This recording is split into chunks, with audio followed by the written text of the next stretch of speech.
tale of the babysitter. A young couple living in a large, isolated house had gone out to a dinner party one evening and left the babysitter in charge of their 2 children. The children had been put to bed, and the babysitter was watching the television when the phone rang. She answered, but all she heard was a man laughing hysterically, and then a voice said, "Have you checked on the children?"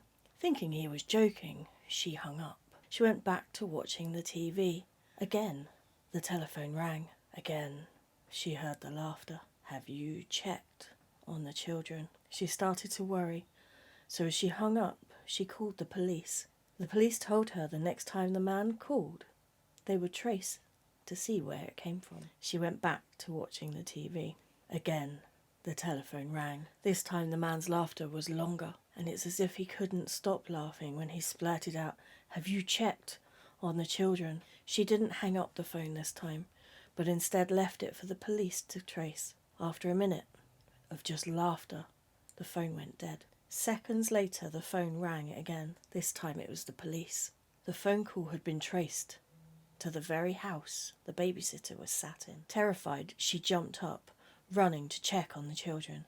She got to the bottom of the stairs and felt a blade go through her back. I'm sure you've heard some variation of that urban legend before. I mean, most people have, and it has been used in horror films such as When a Stranger Calls and Black Christmas. But have you ever wondered, where did it come from? This story seems to have started to spread around the 1960s. It was the perfect bogeyman story. Don't let your kids out late at night. Don't leave your doors unlocked. Don't leave your windows open. That kind of thing. It was like perfect to make people behave themselves, because it's a terrifying thing that could happen. Many believe that it originated from the murder of a young girl called Janette Chrisman. She was murdered on March 18th, 1950, which was 3 days before her 14th birthday. She was so young. And it's terrifying. I got a 13-year-old child. It's absolutely terrifying, the thought of it. That night, she was working for the Romack family. They were people that she'd babysat before, and it was a regular occurrence to her. She was a good kid. She worked hard. She was actually saving up specifically for a burgundy suit at the time of her murder. When she arrived at the Romack's house, Gregory was upstairs. He was asleep, and he had the radio on to keep him company, so there was little chance of him being any trouble at all. When she got there, Ed showed her his shotgun, not a euphemism, his actual fucking shotgun, you pervs. He showed her his shotgun, showed her how to use it, how to unload it, how to load it, all of that kind of stuff, and then he placed it against the locked front door. So she had some level of security while she was home alone. He advised her to keep the front door locked and to turn on the porch light if anyone came knocking, so she could see who it was. It is reported that that night the police did receive a phone call from a woman screaming, "Come quick." Unfortunately, the line went dead too quickly, so there was no way of knowing who had called. So about 1:35 sort of time, the Romacks arrived back home. The porch light was on, the front blinds were open, so instantly they knew something was wrong. They ran to the door and they tried to unlock it, but it was found unlocked. What happened next would have been traumatizing as fuck. So they opened the door, went inside, and they found Janet sprawled on the living room floor in a puddle of her own blood. She'd been violated and she had been murdered.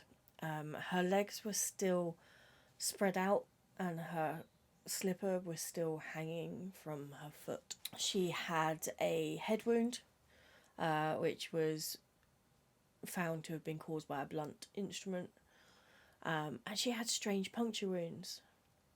So these were apparently later identified as being caused by a mechanical pencil.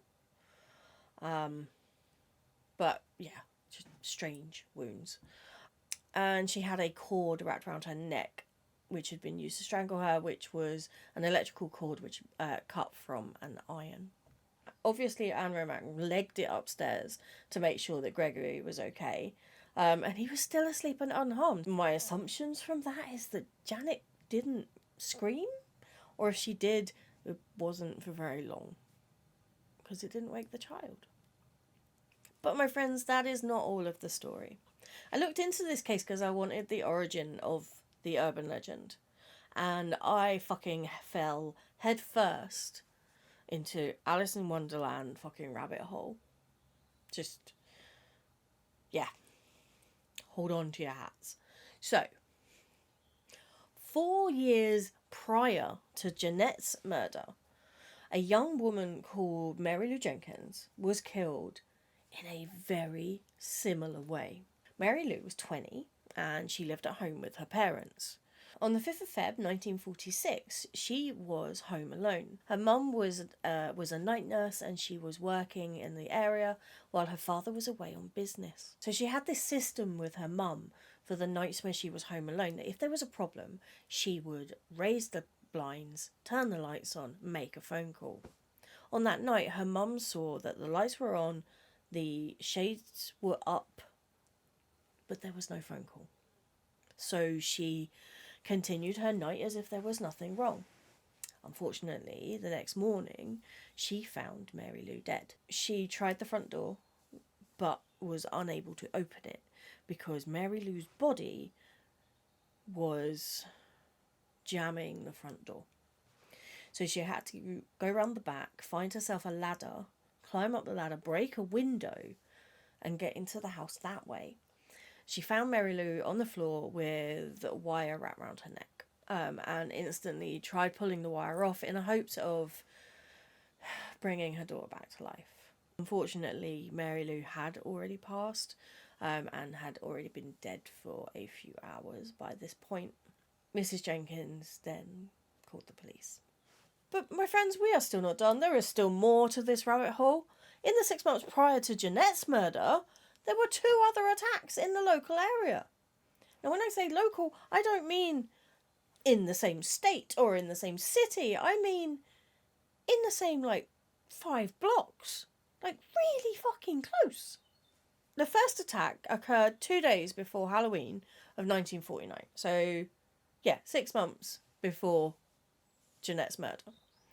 A 16-year-old girl was babysitting when an unidentified man came into the house wearing a mask of some description, broke into the residence, and violated her in the living room. This is what she told the police. I was lying on a couch in the living room listening to the radio. I looked up to see a man standing near the front door wearing over his head a white sack in which eye holes had been cut, dressed in coveralls with leather gloves on. He asked me if there was any money in the home, and I told him I didn't know as I was only the babysitter. The man started toward me, and as I backed up, I fell. He tied a white handkerchief over my face and led me back into the living room, where he made me lie down on the floor, face down.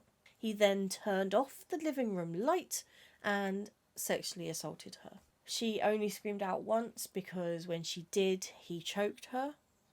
And she had scratches and bruises all over her neck. And of course, because of the mask, she couldn't identify the attacker. The following month, so at the end of November, 18-year-old Sally Johnson became the next target. She lived 1 block away from the other girl. 1 block. She was home alone. She wasn't even babysitting. She was home alone, falling asleep on the sofa while watching TV, when an unknown man gained entry and attempted to violate her. Thankfully, she resisted the attacker, and he panicked because of the resistance, and he legged it. So, the suspects. 2 weeks after Mary Lou Jenkins was killed, there was a man called Floyd Cochran who savagely murdered his wife and then attempted to take his own life, but was unsuccessful. And he was obviously arrested for this, and he admitted everything. Like, yep, I did it. I killed my wife. She must have just really pissed him off. I didn't look much further than that. I just saw that he admitted it. But I think this was seen as perfect timing by the police. Obviously, they needed to connect somebody to the murder of Mary Lou. They were getting nowhere. So they interrogated Floyd for 10 hours. During this interrogation, he apparently made some incriminating statements that connected him to the murder. And it ended with him confessing to killing Mary Lou Jenkins, even though there is no evidence whatsoever connecting him to this murder. So the police had their man. He was given the death sentence by gas chamber, which he would have got anyway because of the murder of his wife. Everyone believed that Mary Lou Jenkins was killed by him. However, literally hours before he was killed, he recanted his statement. And it's later been discovered that he was actually coerced into admitting guilt for this crime. However, the case was closed. So that was it. There was never any further investigation into who killed Mary Lou Jenkins. Back to 1949, and just days after the attack on Sally Johnson, a 26-year-old black man named Jake Bradford was arrested after the police caught him being a little peeping Tom. Bradford spent a week in jail, and after intense questioning, he admitted to attacking the 16-year-old girl in October and Sally in November. Sally was brought in to ask if he was the perpetrator, and she was unable to give an adequate answer. I assume because he wore a mask, but could it have been because he wasn't the one who attacked her? Was it another coerced confession? It's a black man. It's 1949. Let's just pin it on him and move the fuck on.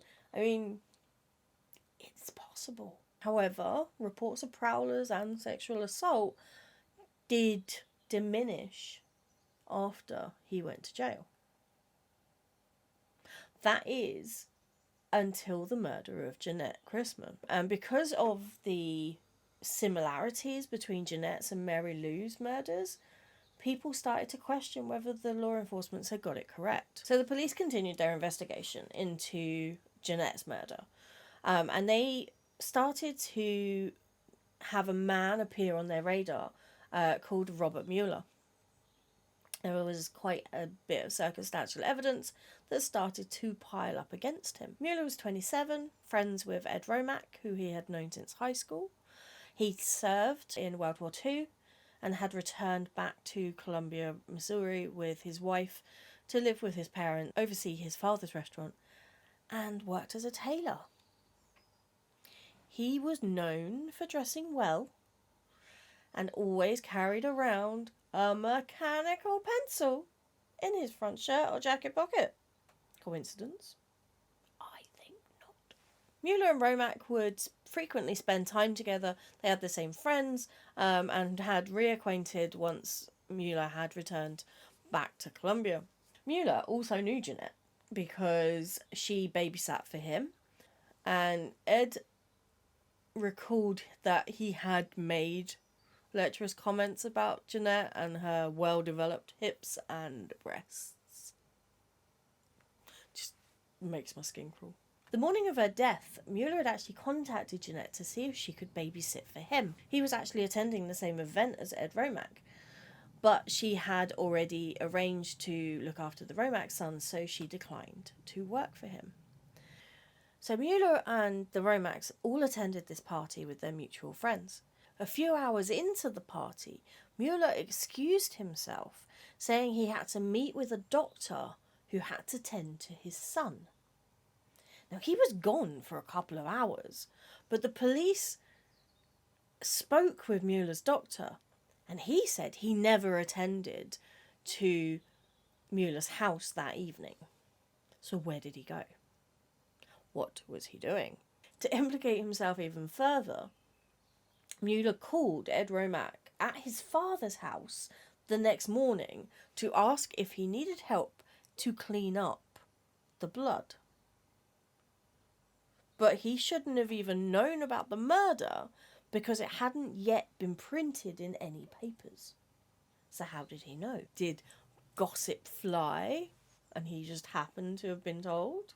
In May 1950, so 2 months after the murder, law enforcement compiled all the evidence and they went to speak to him. But instead of following the fucking guidelines like, you're supposed to, they took him into custody, but there was no warrant. So instead of taking him into the police station to question, They took him to a farmhouse outside of city limits and they interrogated him throughout the night. I'm assuming they wanted to break him until he confessed. But legally, would you then be able to use that as a confession? Because I don't know. Obviously, I think I'm overthinking things, obviously. So he passed a lie detector test. You know, those amazing fucking tests. So they had to let him go. The case was further investigated, but nothing ever came from it. Mueller even tried to sue the police because of the way that he was treated and the way that the investigation was conducted, but he did lose that lawsuit. Him and his family relocated to Tucson, and in 2006 he passed away at the age of 83 years old. But again, it is all speculation. There is no actual evidence. This is just me being real fucking suspicious. The Romax and the Chrismans believed that he murdered Janette. I think he murdered Janette.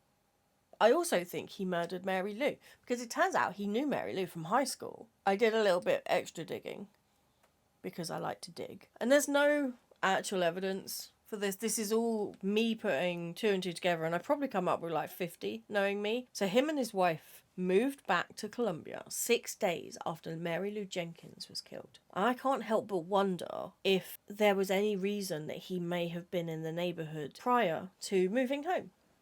Maybe he visited his parents the week before he moved to make sure that everything was ready for them to move in.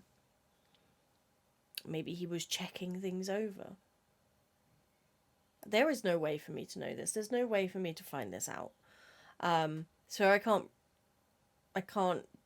back up my idea with evidence. I just find it really, really fucking suspicious that it was only 6 days after that murder that he came home. 6 days. As I said, this was a really large rabbit hole that I ended up in, because I just wanted to know the origins of the urban legend, and I thought I would read the urban legend, tell you about Janette, and tell you about who killed her, because I was kind of hoping that it would have been resolved. And that would have been that. I did not realise that it would lead to other deaths connected. But there we go. This is what happens when we start looking into true crime stories, I guess. Let me know your opinions. Like, do you think I'm massively overthinking? Do you think I might be onto something? Do you know more stuff than I've been able to find? Do you know stuff about this case that I haven't spoken about that maybe would be really helpful? Let me know. If there's other cases you want me to look into, or if there's an urban legend you want me to look into, then let me know in the comments as well. Thank you for watching. Please remember to leave a like if you've made it this far, and drop me a subscribe button, because it's early days and we need the numbers. Until next time, look after yourselves, and I will speak to you very, very soon. Bye-bye.